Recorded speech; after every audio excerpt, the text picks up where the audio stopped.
Alliance Assurance, partenaire de l'invité du direct. Alliance Assurance, avançons en toute confiance.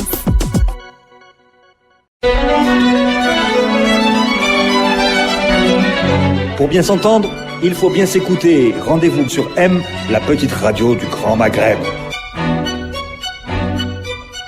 Amis auditeurs de Radio M, bonjour. Nous sommes le 5 août et je viens de réaliser que je travaillais assez tard dans cette saison estivale, mais c'est pour le grand plaisir de Radio M pour ses auditeurs et pour le nôtre, parce que nous recevons aujourd'hui Monsieur Rafiq Bouklia Hassan, économiste, professeur associé avec plusieurs universités et puis ancien membre membre de l'ancienne Task Force économique auprès du gouvernement de Abdelmalek Sellal. Rafiq Bouklia Hassan, bonjour.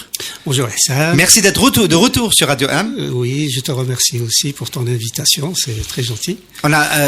C'est pas que gentil, c'est toujours agréable, mais c'est en plus une occasion de terminer la saison avec une vision un peu globale de l'économie algérienne vue à partir d'un point de vue académique, d'un spécialiste, d'un professeur qui a aussi cette préoccupation des politiques publiques, puisque vous vous êtes intéressé à ces politiques publiques depuis l'université. Vous avez conseillé au ministère de l'Industrie pendant plusieurs années et vous avez été membre de la task force auprès du gouvernement de Abdelmalek Sellal. Donc, à ce titre-là, il s'est passé des choses depuis juillet 2016, depuis la confection du rapport donc de trajectoire budgétaire de la task force et de la proposition de nouveaux modèles économiques.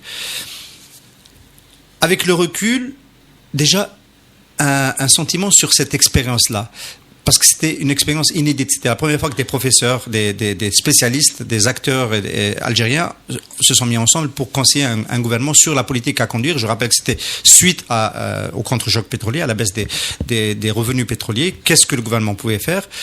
Quelle est l'expérience, quel est le sentiment, le ressenti maintenant avec 2 ans de recul que vous tirez de cette expérience-là de conseiller auprès du gouvernement avec d'autres collègues comme vous, scientifiques et académiciens ? J'allais dire une expérience très riche, au moins à 2 niveaux. D'abord, très riche parce que ça a permis de mettre ensemble dans une même réflexion à la fois les décideurs, donc qui ont les instruments de politique publique, et en même temps des académiciens, des universitaires, des académiciens et même des personnes de terrain. Donc, ce type de relation ne peut être que bénéfique. Je veux dire, c'est vraiment un partenariat gagnant-gagnant.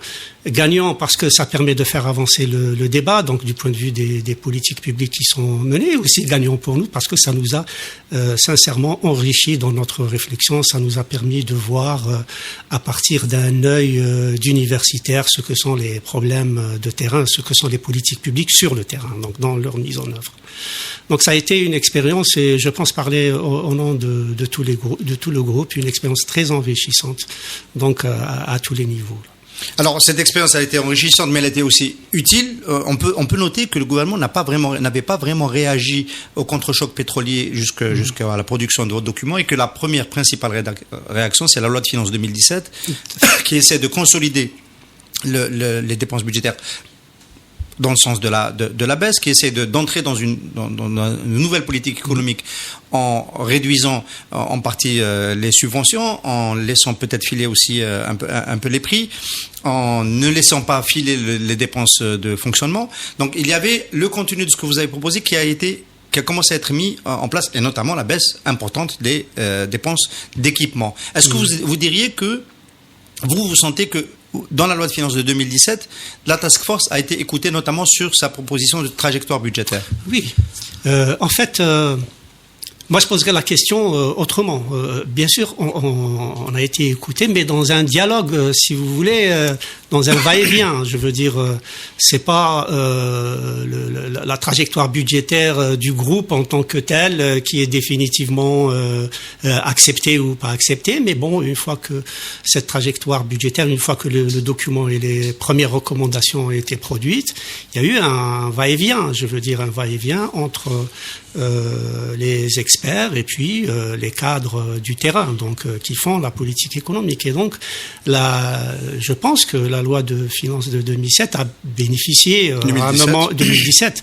À un moment ou un autre de cette espèce de dialogue qui s'est établi entre d'une part des experts, des universitaires, des académiciens et puis des cadres du ministère des Finances qui sont des cadres du terrain, donc qui sont plus proches du terrain. C'est donc à travers ce processus de va-et-vient un peu qui a, je pense, impacté, influencé dans une certaine mesure la loi de finances de 2017. Alors, donc c'est pas la task force, c'est un dialogue entre ce groupe de travail et puis les cadres nationaux qui sont au plus près du terrain. Est-ce que vous diriez, on va arriver au produit, à l'output de votre travail, on va le décortiquer un petit peu, on va pas rester très longtemps dessus parce que c'est sur l'avenir qu'on veut se projeter, et notamment sur la gestion de la situation actuellement. Mais est-ce que vous avez eu quand même le sentiment que finalement le gouvernement écoute plus quand il est en situation de difficulté, parce que c'était le cas en 2015-2016 au moment où on fait appel à vous? Tout à fait. Vous savez, en situation de crise, on est obligé d'imaginer des solutions. Maintenant, quand il y a une aisance financière, c'est clair que la réflexion est un peu inversement proportionnelle à l'intensité de la crise dans laquelle on vit. Et d'ailleurs, si j'extrapole, si vous voulez, les économies rentières, c'est précisément cela. C'est que quand un pays dispose de rente, donc il va se complaire dans une espèce d'économie de répartition de cette rente et non pas une économie de production, donc une économie productive qui demande des réformes, une gouvernance, une organisation. C'est un peu ça le Dutch disease, mais pas économique, le Dutch disease politique. Oui, le syndrome hollandais. Ouais. Voilà. Et donc, voilà, donc une écoute particulière parce que contexte de crise, contre choc pétrolier, qui débouche donc sur votre document. Alors, votre document a quand même été critiqué, il est devenu public, il a été critiqué. Tout de suite, on ne va pas citer toutes les critiques, on va en pointer deux. En gros, une forme d'optimisme par rapport à la capacité de l'État à baisser les dépenses publiques et les importations, sans atteindre la croissance et sans atteindre de manière significative la croissance. Donc peut-être qu'il y a eu une lecture un peu optimiste, et qui dit atteindre la croissance, enfin l'atteindre négativement, c'est-à-dire la contenir, signifie peut-être réduire la capacité à générer des revenus pour le trésor, donc la fiscalité. Donc dans le même document, il y avait à la fois une politique relativement d'austérité dans les dépenses publiques et une politique de remontée rapide des prélèvements de la fiscalité ordinaire, dont on sait que c'était le maillon faible pendant très longtemps du système de revenus de l'État. Et voilà, cette critique était celle la plus récurrente. Si on baisse les importations, il y a moins de TVA à l'entrée, il y a moins de taxes douanières, et donc c'était le principal poste d'ailleurs dans la fiscalité ordinaire, ou l'un des principaux quand on calcule. Il y a notamment Farhat Itali qui explique que c'est un poste très important. Si on passe à 40 milliards de dollars, de 60 à 40 milliards d'importations, on perd autant de revenus de la fiscalité ordinaire. Donc voilà. Donc, en gros, est-ce que vous considérez que vous avez été un petit peu optimiste sur la capacité à mettre en route une politique de ce type-là, austérité d'un côté et remontée des revenus fiscaux de l'autre? Quand vous dites quand les importations diminuent, le produit, donc les droits de douane et les TVA diminuent, vous êtes dans une structure identique, vous êtes dans une même économie, dans une même type de relation entre précisément le rendement fiscal et les importations. Or, précisément, c'est ça ce qu'il faut changer. Il faut changer cette relation, il faut changer justement le rendement fiscal, la productivité. Sa productivité. Donc vous pouvez pas rester dans les mêmes rapports, parce que si vous restez dans les mêmes rapports, vous reproduisez à l'identique une situation que précisément vous voulez modifier. Alors maintenant, concrètement, si vous voulez, comment le groupe a travaillé. On se dit, le rendement fiscal en Algérie est faible. Il est faible, vous pouvez le voir à travers une comparaison avec ce qui se passe ailleurs dans le monde. Alors, donc il y a un potentiel à exploiter, qu'on peut exploiter si on peut le réaliser. Un potentiel donc de recettes plus importantes de recettes fiscales. Il faut d'abord l'identifier, ce potentiel. Alors, son identification, comment on s'est pris? On a regardé dans le monde les pays, les économies qui ressemblent à la nôtre, du point de vue des ressources, du point de vue de la taille de la population, du point de vue de son niveau de développement, de son PIB par habitant. Et on a regardé dans ces pays-là, donc qui sont similaires aux nôtres, quel est le rendement fiscal dans ces pays.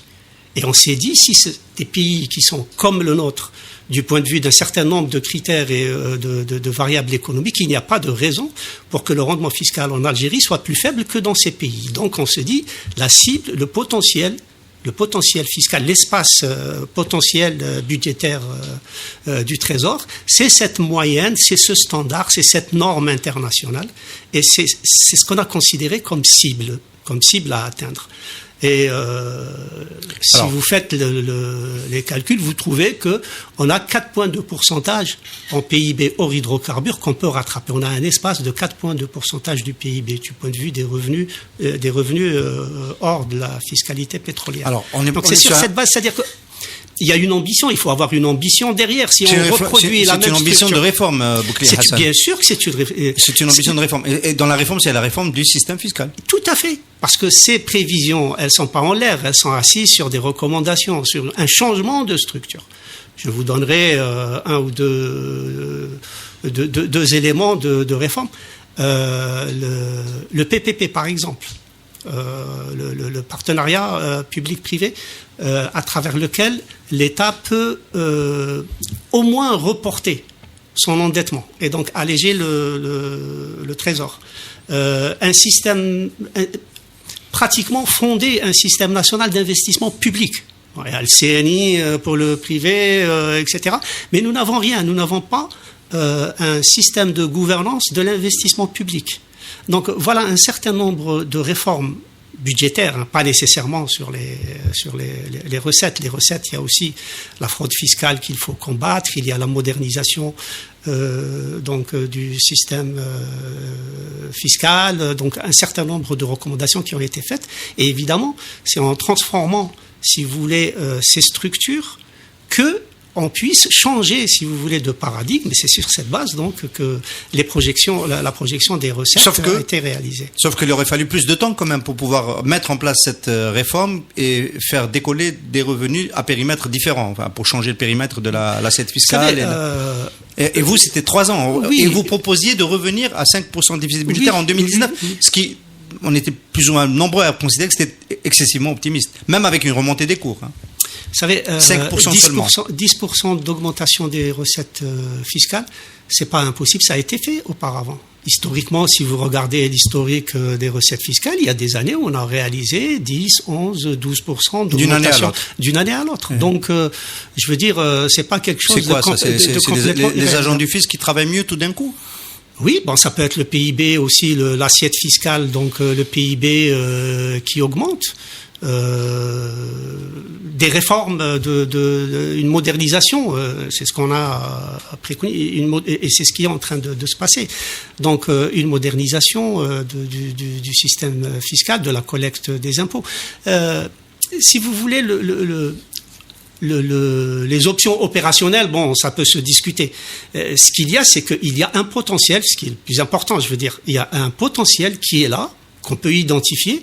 Maintenant, il faut trouver les moyens. Bon, on peut discuter. Nous avons proposé des moyens pour y arriver. Ça peut être discutable. Il y en a certainement d'autres. Mais je veux dire, l'idée, elle est là. Il y a un potentiel qu'on peut réaliser et à charge pour les autorités, ceux qui sont en charge de cette question, de pouvoir le réaliser. Alors, professeur Boukli Hassan, on a évoqué le volet revenus. On va s'arrêter une seconde sur le revenu, sur la partie dépenses. Là, vous avez décidé de couper le plus et le gouvernement vous a suivi sur cela. C'est les dépenses d'équipement. La plus grande baisse, c'était, je crois, 35% sur la loi de finances de 2017 par rapport à 2016. Et ça avait provoqué, dans le courant de l'année... ça avait provoqué dans le courant de l'année les impayés qui ont touché le secteur du bâtiment et des travaux publics et qui avaient ralenti l'activité de la croissance. Il y avait le risque que le chômage rebondisse vite. Et le gouvernement, Ouyahia, qui a succédé au gouvernement Sellal, a décidé de faire une loi de finances, on lui a recommandé de décider de faire une loi de finances qui redevenait expansive sur les dépenses d'équipement. Est-ce que c'était une erreur de vouloir aller aussi loin? C'est ma question. D'abord sur les dépenses. Regardez, si vous regardez juste un peu plus en amont, en 2015. En 2015, les dépenses d'équipement avaient augmenté de 25 ou 26% Absolument. Par rapport à 2014. Alors qu'on était déjà... Voilà, c'est-à-dire qu'on était en plein dans la crise pétrolière Et il y a eu une augmentation exponentielle. On peut s'arrêter une seconde sur une aussi grosse erreur de prévision, c'est-à-dire quand les prix du pétrole commencent à décrocher en juin 2014, le gouvernement n'a pas les moyens de comprendre que c'est une crise de long cours. C'est ça. En fait, il lui a manqué une tête à regarder l'avenir. Les équipements, le budget d'équipement a été augmenté de façon très brutale. Et donc, on s'est calé en 2017. Si vous voulez, pour essayer de rattraper un peu, donc c'est pour ça que ça donne l'impression, si vous comparez évidemment par rapport à 2016, vous allez trouver qu'il y a effectivement une coupe, enfin pas très significative non plus, mais il faut regarder par rapport à la chronique, donc à ce qui s'est passé en 2015. Et si vous mettez sur une trajectoire moyenne le budget d'équipement, même en 2017 est resté à peu près, si vous voulez, sur une trajectoire historique sensiblement identique, mis à part le choc de 2015 qui est un point aberrant. Et comment vous appréciez donc en tant que membre de l'ancienne task force le fait que les dépenses d'équipement soient reparties à la hausse en 2018 ? Reparties à la hausse, il faudrait là aussi nuancer. Parce que si vous prenez les dépenses d'équipement, et proprement dit, vous devez soustraire presque 2000 milliards de dinars du budget d'équipement qui sont des opérations de capital. Donc c'est pas tout à fait le budget d'équipement. Donc si vous soustrayez 1800 ou 2000 dinars donc d'opérations qui ont été destinées, comme tu sais, 2800 milliards de dinars. Voilà. Oui. Si vous retranchez donc ces opérations de capital, le budget d'équipement, l'investissement en équipement tourne autour de 2000-2100 milliards de dinars. Donc les opérations de capital, c'est le refinancement du FNI, c'est quoi ? FNI, le CNR, la Caisse nationale de retraite. Pourquoi ce serait l'équipement ? C'est un autre compte C'est des opérations de capital. C'est pour ça que dans la présentation du budget, ça rentre pas dans l'équipement. De l'État, ça rentre. Justement, on distingue précisément dans le budget de l'État. Donc, ces deux postes, les opérations de capital et les opérations d'investissement en équipement proprement dit.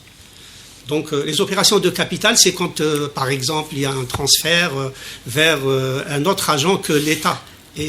Alors, il y a un autre membre de la task force, désolé professeur, je vais avancer, professeur donc Alexandre Kateb, qui a exprimé clairement et de manière assez verte son désaccord avec l'orientation qu'a pris le gouvernement Ouihia de relancer les dépenses, de remettre en route ce qu'il lui appelle le TGV des dépenses en 2018. Il dit clairement que c'est pour des raisons électorales parce qu'on est dans une année pré-élection présidentielle et qu'on a abandonné le plan de la task force de lissage des dépenses et de consolidation des dépenses sur 3 ans. Est-ce que vous êtes en train de nous dire qu'en fait, le dérapage, il n'est pas aussi spectaculaire que ça ? Voilà, il n'est pas aussi spectaculaire que ça si on considère... Ces opérations de capital, elles n'ont pas vocation à être permanisées. Donc, si effectivement, en 2019, on revient à la trajectoire prévue en 2019, si on revient aux montants qui sont prévus dans le cadre triennal, donc on retrouve un peu des niveaux d'investissement en équipement qui sont pas trop loin. J'ai pas les chiffres tout à fait en tête, mais disons où vous n'avez pas des ruptures totalement brutales dans l'évolution du budget d'équipement. Donc, sauf que une partie de ce qui a été comptabilisé au budget de l'équipement, qui est de l'ordre des opérations de capital, a toutes les chances de revenir, malheureusement pour nous autres contribuables et pour l'économie générale du pays, a toutes les chances de revenir dans les années qui viennent. Je pense notamment au déficit, dont on sait maintenant qu'il est structurel, de la Caisse nationale des retraites. C'est cela, je veux dire... Il y a des problèmes qu'on ne peut pas traiter. 500 milliards cette année. Voilà. Il y a des problèmes qu'on ne peut pas traiter par des injections sporadiques ou répétitives. Le problème des retraites est dans d'autres pays, ça crée un débat extraordinaire. Donc là, le problème des retraites, il doit être posé.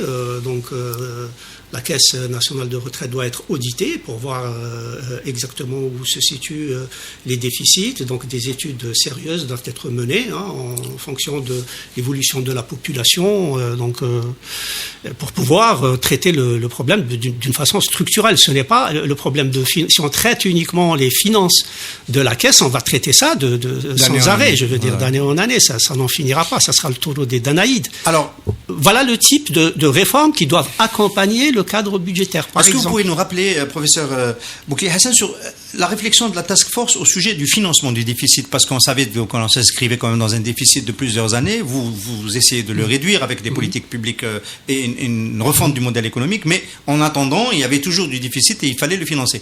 Donc, l'opération d'appel à épargne domestique qui a eu lieu, l'emprunt national pour la croissance, c'était aussi une préconisation de la task force. Depuis, on a changé de modèle de financement. On est passé à la planche à billets avec le financement non conventionnel. Vous avez un commentaire là-dessus? Oui, enfin, commentaire. Création monétaire, elle est là, je veux dire. Est-ce qu'on a été au fond de ce qui était possible de faire déjà dans la mobilisation de l'épargne domestique? Peut-être pas. Il y avait des modifications, peut-être, mais pas aussi profonde sur la loi de la monnaie et du crédit, notamment sur le refinancement de certaines... Vous savez, les obligations qui ont une maturité... Pour être refinancées au niveau de la banque d'Alger, il faudrait que la maturité doit être inférieure à 3 ans. Bon, on aurait pu, par exemple, prolonger de 3 ans à 5 ans. Ça aurait permis pour les banques d'avoir plus de liquidités puisqu'ils pouvaient se refinancer auprès de la Banque d'Algérie. La dépréciation du dinar, c'est aussi un espace budgétaire pas très conséquent, mais enfin, ça rapporte quand même combien 200 milliards, si vous dévaluez de 10%. Les revenus des hydrocarbures, c'est à peu près 2000 milliards. Donc, si vous dévaluez de 10%, vous aurez un gain de 200 milliards. Bon, mais... professeur, c'est important ce que vous dites. Vous pensez que là aussi, il y a de la marge. La Banque d'Algérie pourrait encore laisser filer un petit peu la valeur du dinar face aux devises? Non, mais je veux dire pourquoi. Ça dépend pour quelle finalité. Si c'est pour les revenus du Trésor, je ne pense pas qu'il y ait... que ça soit vraiment un canal qui permettrait de régler les problèmes du Trésor. Ce que je vous dis, vous dévaluez de 10%, vous avez un gain de 200 milliards sur un déficit de 1800 en 2017. Ça peut aider à réduire les importations? Non, c'est un autre aspect de la parité du dinar. On est sur la problématique budget. On est sur la problématique budget, voilà. Donc, certainement qu'il y avait d'autres canaux qui auraient pu être actionnés.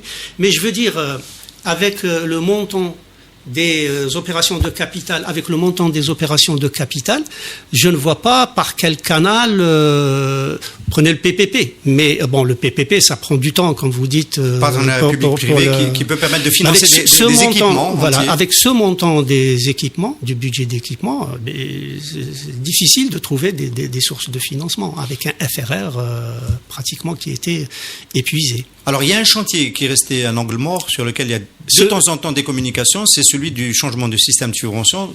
C'est en fait le changement de dotation des ressources de l'État sur lequel Nebni a produit un document en proposant une étude.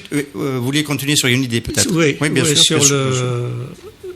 Maintenant, conditionnellement à la mise en place de ce mécanisme de création monétaire pure, je crois qu'il est important pour nous, et pour les économistes, de voir un peu les conséquences de ce type de financement du déficit. Parce qu'on a beaucoup parlé, inflation, c'est un processus inflationniste, etc. Mais je pense que, en tout cas, nous n'avons pas de modèle qui permet de donner de façon assez précise les conséquences d'une politique monétaire de cette sorte. Attendez, là, je ne sais pas si vous vous rendez compte, vous êtes en train de répondre à Si Ahmed Ben Bitoul, l'ancien chef du gouvernement, qui, à votre place, il y a 15 jours, disait que sur l'essentiel du panier de la ménagère, on est déjà à une inflation à 3 chiffres. Ouais, non, mais pas à 3 chiffres. À 3 chiffres... Ça m'étonnerait, mais enfin, on peut dire ce qu'on veut. Ça dépend de l'année de départ. Ça dépend de l'année de départ. Vous croyez à l'ONS, c'est 4%. Donc, vous faites confiance à l'ONS, vous allez dire 4%. Si vous ne faites pas confiance à l'ONS, vous pouvez dire ce que vous voulez. Je veux dire, il n'y a pas moyen de vérifier vos assertions. Non, mais ce que je veux dire, ça m'étonnerait, pour ma part, que ça soit l'inflation qui soit le risque majeur de ce type de financement. Parce que si vous regardez l'évolution de la masse monétaire avant 2016 et après, donc même avant 2014, 2015 et après, vous pouvez constater qu'il n'y a pas de rupture dans la création monétaire. Donc la source monétaire de l'inflation, moi je la vois pas. Parce qu'il n'y a pas eu, l'évolution monétaire est restée à peu près, je veux dire, là on parle de grandeur, elle est restée à peu près stable. En fait, pourquoi? Parce que avant, c'était le fonds de régulation qui absorbait. pas qui absorbait, c'est à travers les dépenses du fonds de régulation qu'il y avait de la monnaie qui était injectée dans le circuit monétaire. Enfin, il a absorbé pendant un certain temps, après restitué. Oui, mais quand on la dans le déficit. quand vous financez votre déficit par le FRR, vous allez créer des liquidités. Je veux dire, vous allez augmenter les liquidités bancaires qui se répercutent donc sur la masse monétaire. Mais on n'a plus de FRR depuis décembre 2016. Voilà, donc l'absence donc du FRR a fait que la masse monétaire se rétrécit. Et donc, si vous voulez, au FRR, c'est substituer la création monétaire. Mais du point de vue de l'évolution de la masse monétaire, donc d'une inflation monétaire dans une approche monétariste, ça m'étonnerait qu'il y ait de l'inflation. Par contre, en revanche, la différence qu'il y a entre un financement par le FRR et un financement par la création monétaire pure, c'est que le FRR est adossé à des réserves de change en contrepartie, alors que la création monétaire n'est assise sur rien. C'est une création pure, donc. Et en fait, quand vous injectez de la monnaie, une création monétaire pure, vous allez donner un pouvoir d'achat fictif. Un pouvoir d'achat fictif à des entreprises qui, par la suite, peuvent aller dans les banques transformer ce pouvoir d'achat en importation. Et donc, à mon avis, là où il faut regarder le plus, c'est du côté des importations. Et si nos échanges extérieurs étaient libres, la conséquence, ce ne serait pas tellement une inflation, ce serait une augmentation des importations de par ce pouvoir d'achat que vous injectez artificiellement. Vous le constatez, vous pensez que c'est pour ça qu'on n'arrive plus à descendre, on est descendu beaucoup et puis depuis 2 ans, on n'arrive plus à descendre. On a des échanges extérieurs qui sont réprimés. Donc, vous pouvez pas exactement savoir. Si vous voulez, si vous allez vous présenter dans une banque et qu'on vous permette pas d'importer, donc vous avez un pouvoir d'achat potentiel qui ne s'exprime pas. Mais vous savez, en économie, quand vous bouchez une brèche, et il y a une autre qui s'ouvre. Donc, en réprimant, si vous voulez, en restreignant les importations, vous allez impacter l'investissement. Donc, si vous regardez un peu la structure des importations, eh bien, les biens d'équipement chutent. Du moins, la structure des importations reste stable. Je veux dire, quand on diminue les importations, c'est aussi les biens d'équipement qui diminuent. Monsieur professeur Rafiq Boukli Hassan, vous m'offrez une belle transition pour parler de l'investissement dans l'industrie, parce que c'est quand même un domaine, un champ d'investigation qui a été le vôtre pendant de longues années. Vous êtes quand même un spécialiste des politiques industrielles. Donc, vous dites que la politique restrictive qui a été engagée depuis ces dernières années peut gêner, et elle gêne déjà l'investissement industriel, parce qu'on note que le poste équipement dans les importations est en train de baisser. De diminuer de la même façon que les autres postes. De la même façon. Mais lui, il impacte l'investissement, pas la consommation. Voilà. Et en fait, il aurait vocation à ne pas baisser comme les autres. Exact. Est-ce que les pouvoirs publics le savent? J'en sais rien. J'espère, du moins. J'espère qu'ils le savent. Surtout que si vous regardez l'investissement, d'abord l'investissement est très mal connu. On connaît l'investissement global de l'économie, c'est-à-dire investissement public, investissement privé, mais on ne connaît pas l'investissement des entreprises. Ça, je défie quiconque de me dire quel a été l'investissement des entreprises en telle année. Mais on peut faire... Il y a quelqu'un qui en parle beaucoup, mais il dit on m'empêche d'investir. C'est M. Revala, c'est vital. Je parle de l'investissement à l'échelle macroéconomique.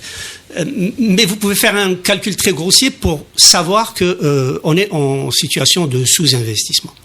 Si vous regardez les investissements publics, l'investissement de l'administration, c'est 50% à peu près. Vous avez aussi l'investissement des ménages et les auto-entrepreneurs. C'est à peu près 20%. Vous êtes à 70%. Vous n'avez pas encore les entreprises. Hein. Là, le 100% représente le total des investissements. Voilà. Comptez aussi l'investissement de Sonatrach et de Sonelgaz, c'est à peu près 15%. Donc vous êtes à 85-90%, et là, vous n'avez pas encore les entreprises. C'est-à-dire que l'investissement des entreprises, en dehors des entrepreneurs individuels, en siège, etc., c'est de l'ordre de 10% de l'investissement total de l'économie. 10%. Est-ce que 10% est un volume... Tout le secteur privé algérien ne contribue qu'à 10% dans le volume global de stock d'investissement sur une année. C'est les chiffres que c'est pas très réaliste. Quand on voit comment le secteur privé émarge à la création d'emplois, comment il émarge au fisc et comment il émarge à la valeur ajoutée, on peut penser qu'il émarge à peu près dans les mêmes ordres de grandeur dans l'investissement. Là, c'est clair que vous avez le budget d'équipement, donc vous pouvez avoir l'investissement public à travers les lois de finances. C'est à peu près 50% de l'investissement, 45, 50. vous mettez aussi la consommation, les ménages, les logements des ménages. Vous mettez l'investissement des entrepreneurs individuels. Et vous mettez l'investissement de Sonatrach et de Sonelgaz à peu près 15%. Il reste que 10%. Voilà. Je vous ai dit, on ne connaît pas l'investissement des entreprises. On essaie de l'appréhender en tant que résidu. En tant que résidu, ça donne des chiffres qui vont évidemment, qui heurtent un peu notre sensibilité et qui peuvent vous paraître contre-intuitifs. Mais enfin, le raisonnement est là. On est dans une situation de sous-investissement depuis longtemps. Les politiques on va dire, face au contre-choc pétrolier, risquent d'aggraver ce sous-investissement, finalement, avec les restrictions aux importations. Oui. Et le système incitatif d'une nouvelle politique publique, économique, n'est pas arrivé. On ne peut pas dire qu'on a ouvert des secteurs d'investissement qui étaient fermés au privé. Voilà. On ne peut pas dire qu'on a réduit le périmètre de l'économie publique. On ne peut pas dire qu'on ait amélioré l'attractivité de l'économie au capital étranger. On est toujours sur le 51-49. Donc, en gros, voilà, vous répondez. Désolé, mais la question, c'est que ça continue. Voilà. Non, mais vous répondez exactement. Vous dites ce que je voulais dire. Je veux dire. Donc, il doit y avoir toute une politique pour ça. Je veux dire, une politique en faveur de l'investissement. Il faut absolument que l'investissement augmente de façon très très conséquente. Et donc, il faut libérer évidemment les secteurs. Donc, il faut laisser les gens investir, en dehors de certains secteurs stratégiques. Laisser la mobilité du capital. Il faudrait libérer le marché du travail. Je veux dire, donc il y a des réformes à prendre au niveau du code du travail pour permettre aux entreprises d'embaucher, de débaucher.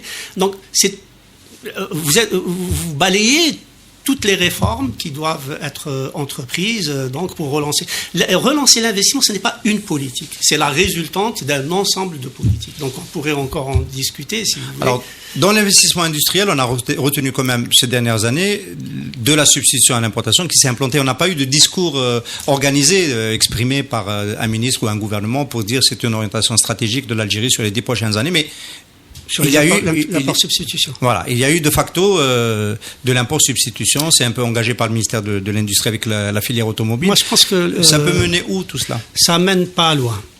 Ça mène pas loin. En tout cas, ça ne peut pas mener à une croissance accélérée. Vous savez, l'Algérie doit réaliser 6 à 7% de taux de croissance pour maintenir l'emploi. Et ça, c'est globalement. Globalement. Alors, donc une partie dans le manufacturier, j'imagine. Évidemment.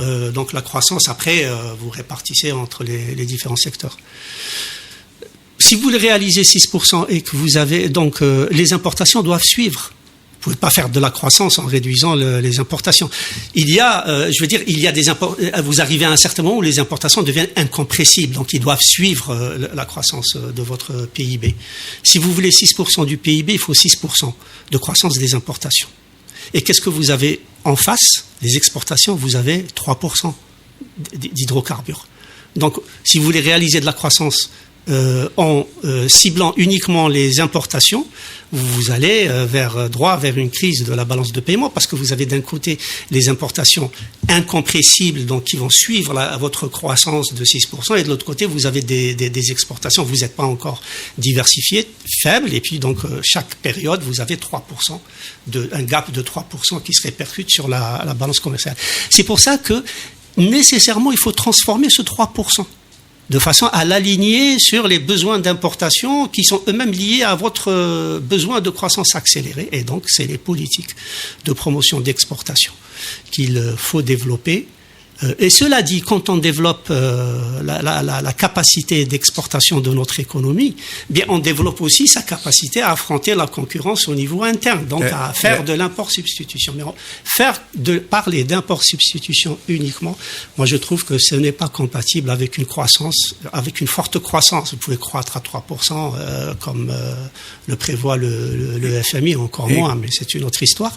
Mais si vous voulez faire de la croissance accélérée pour réduire le chômage, et donc pour des conditions d'émergence de l'économie nationale, eh bien, il faut absolument développer les exportations parce que c'est par ce biais qu'on peut équilibrer la balance de paiement. Et vous répondriez quoi, professeur Boukli Hassan, à ceux qui disent que pour devenir exportateur, il faut déjà commencer à ne pas importer des véhicules tout assemblés, commencer à les produire ici, développer un écosystème de sous-traitance qui permette de un peu intégrer de la valeur ajoutée localement avant d'exporter. Et donc, à la limite, ce passage est un passage obligé. Pourquoi ?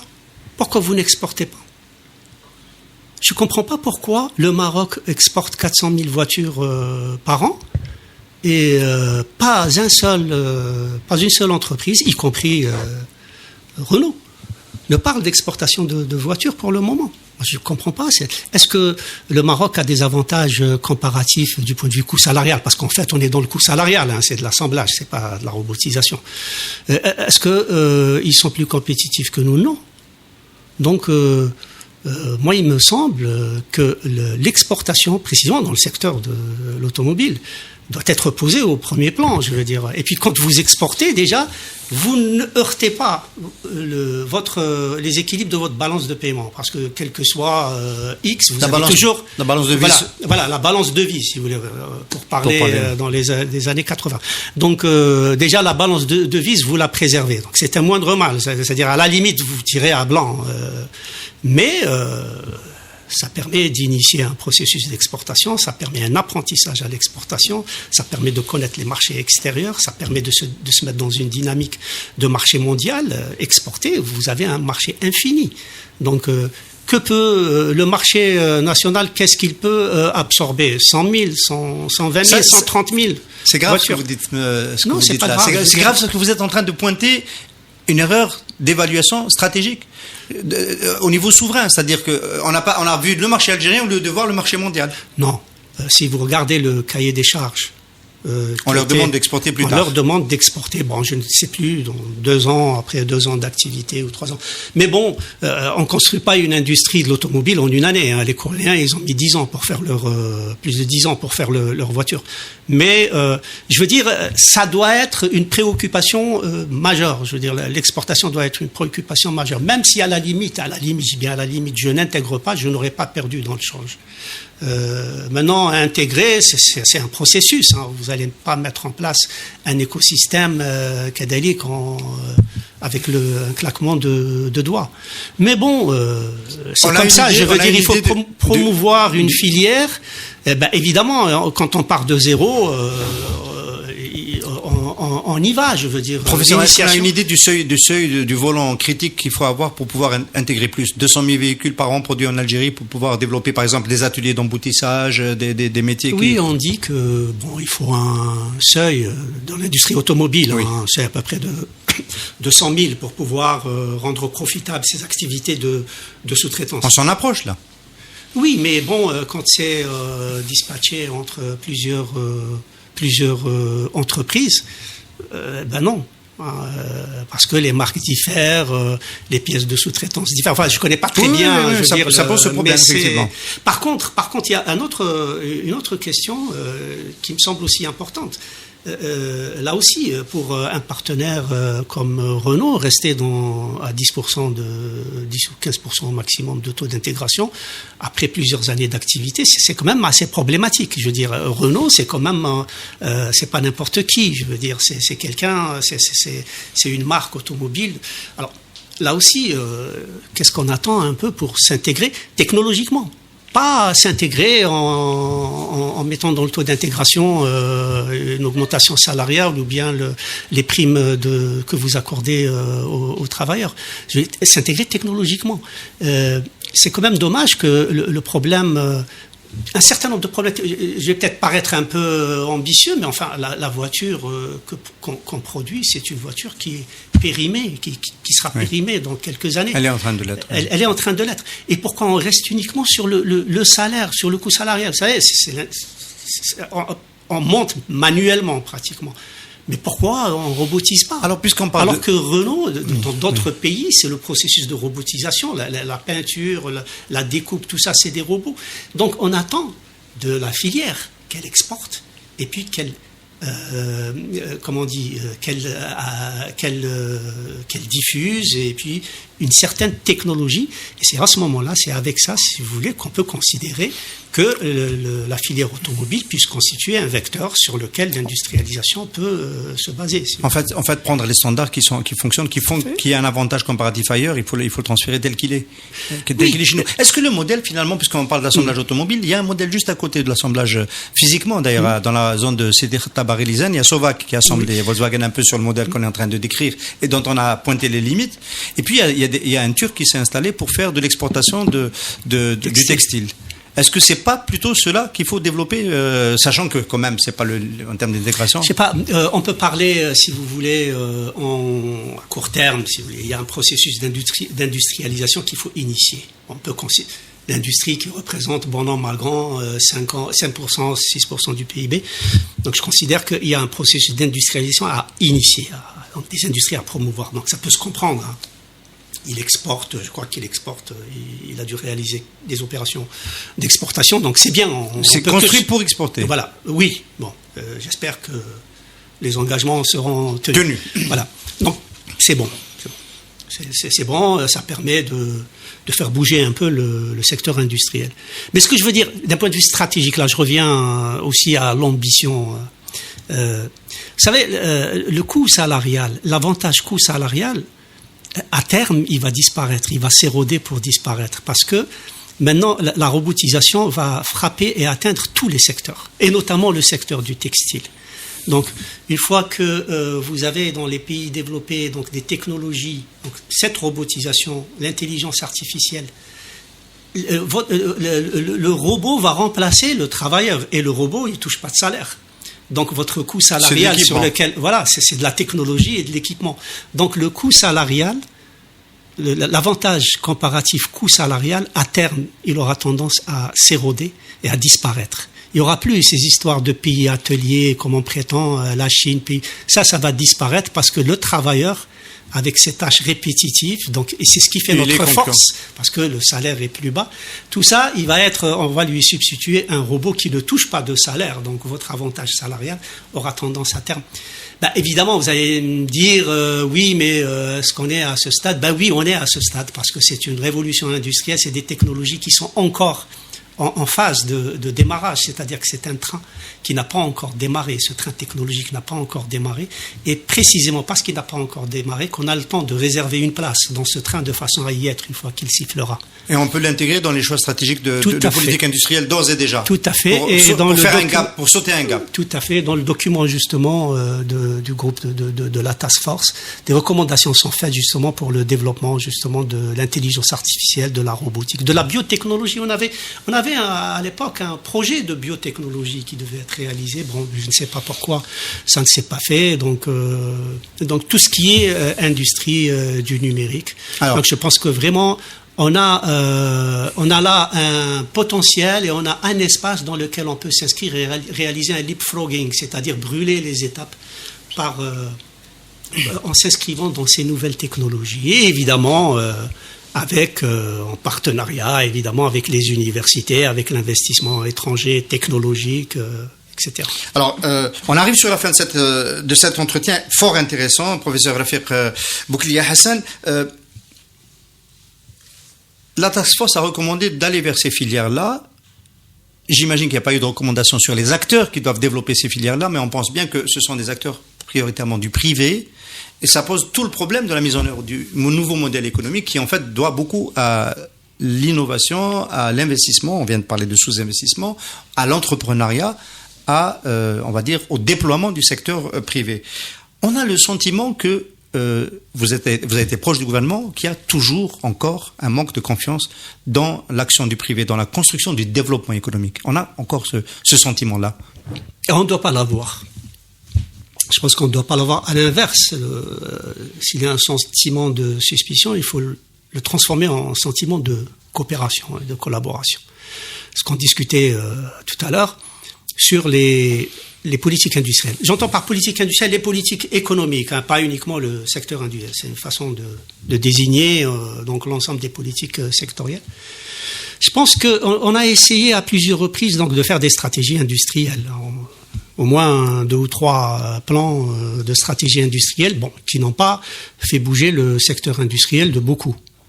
Et moi, je pense que à la base, la tare de cette approche, c'est de considérer qu'on peut ex nihilo, je veux dire, produire un document de stratégie industrielle, de stratégie économique et qui va marcher. Si c'était le cas, tous les pays dans le monde se seraient développés. Parce qu'il suffit de ramener les meilleurs experts, et il y en a à l'ONUDI, si vous voulez l'industrie, à la FAO, si vous voulez l'agriculture, et donc ils vont vous produire le meilleur document au monde, pour n'importe quel pays, parfois et souvent gratuitement. Donc là, on ne comprendrait pas que le sous-développement persiste dans... Et donc, qu'est-ce qui fait que certaines politiques économiques et industrielles réussissent dans certains pays et ne réussissent pas dans d'autres pays?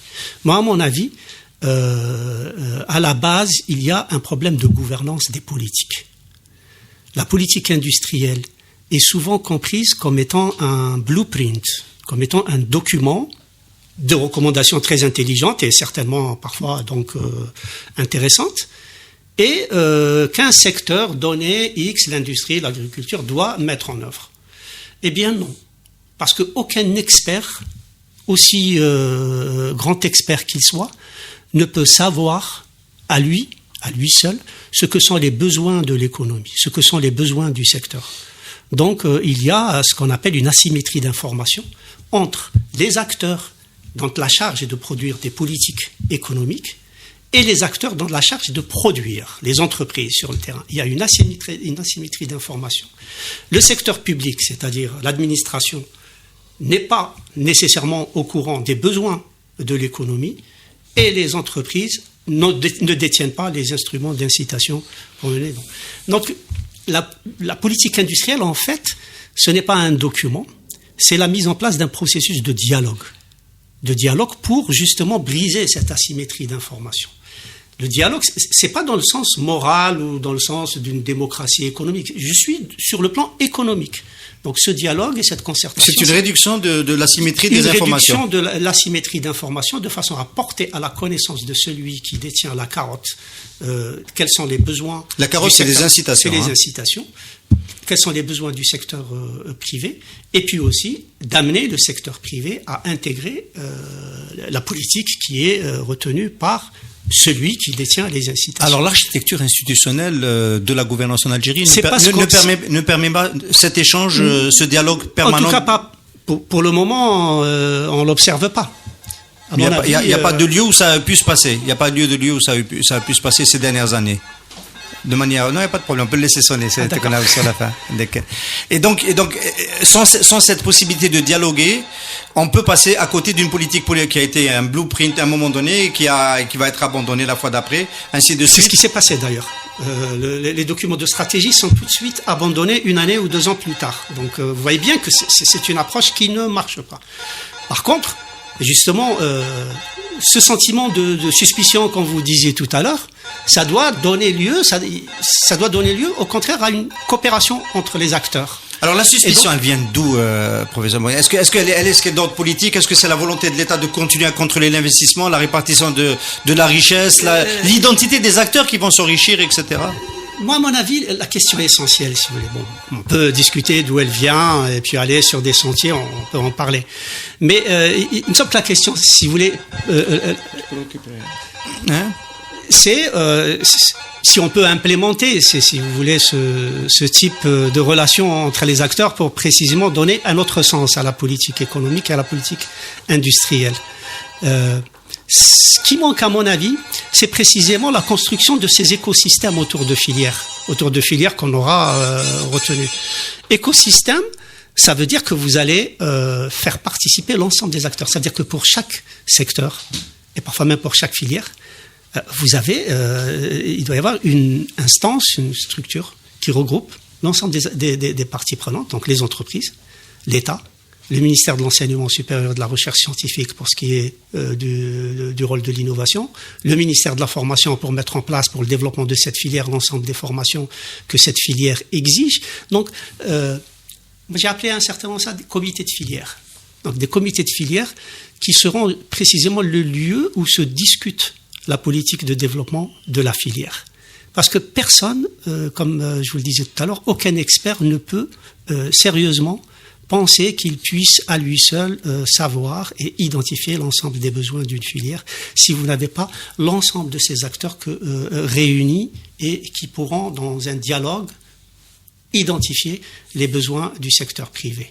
Mais bon, identifier les besoins du secteur privé, ok, mais d'un autre côté aussi, l'État a son programme, a ses priorités de développement. Donc, un schéma de gouvernance possible, par exemple, c'est de mettre en place des plans de développement sectoriels.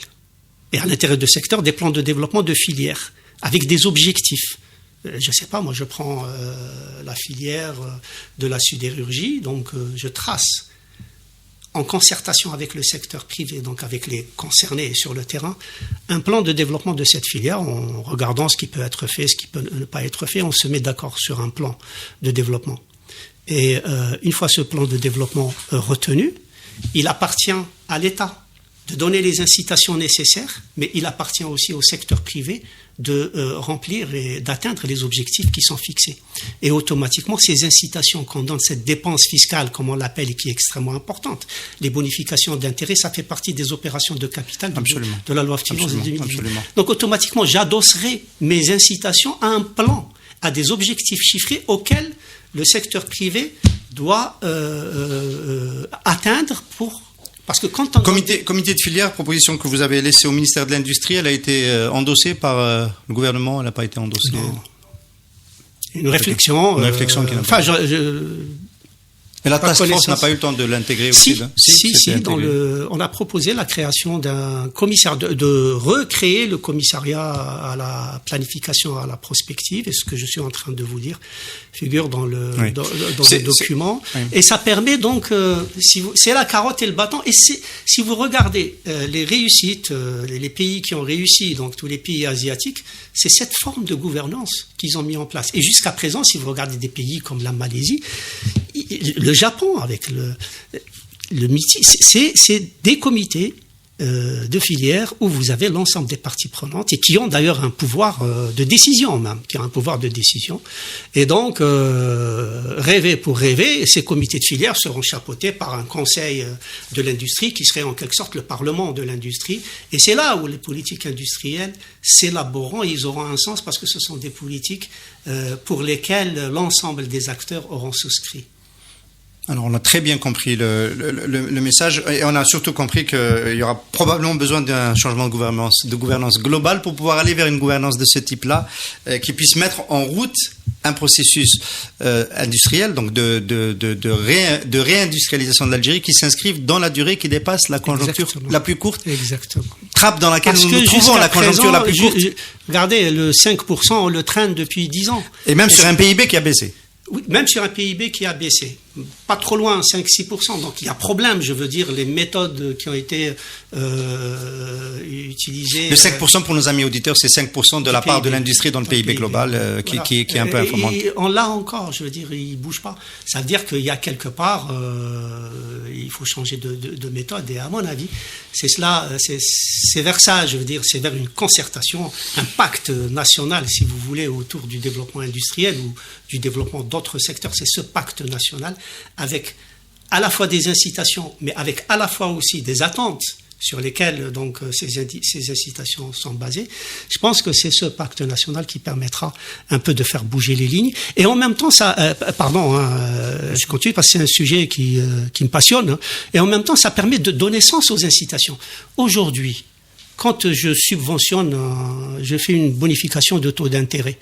Je ne suis pas sûr que cette bonification produise des externalités. C'est-à-dire que je paye de ma poche, en fait.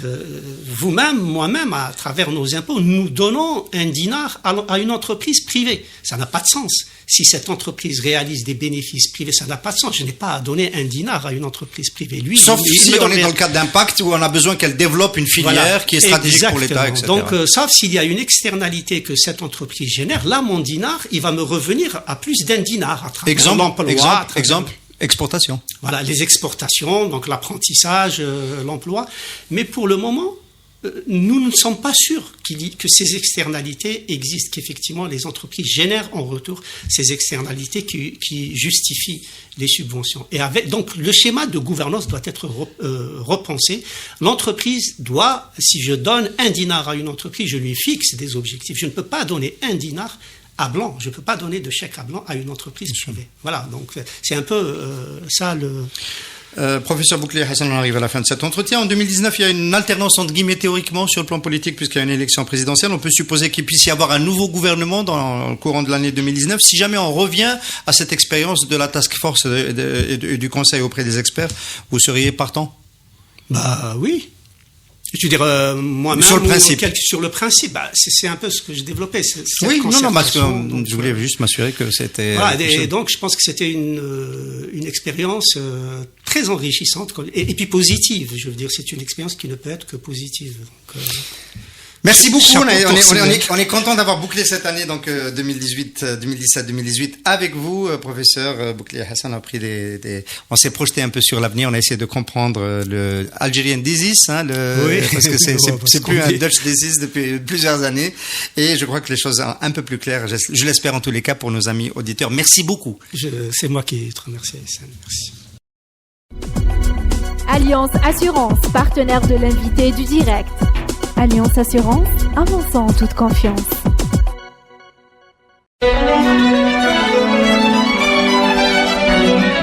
Pour bien s'entendre, il faut bien s'écouter. Rendez-vous sur M, la petite radio du Grand Maghreb.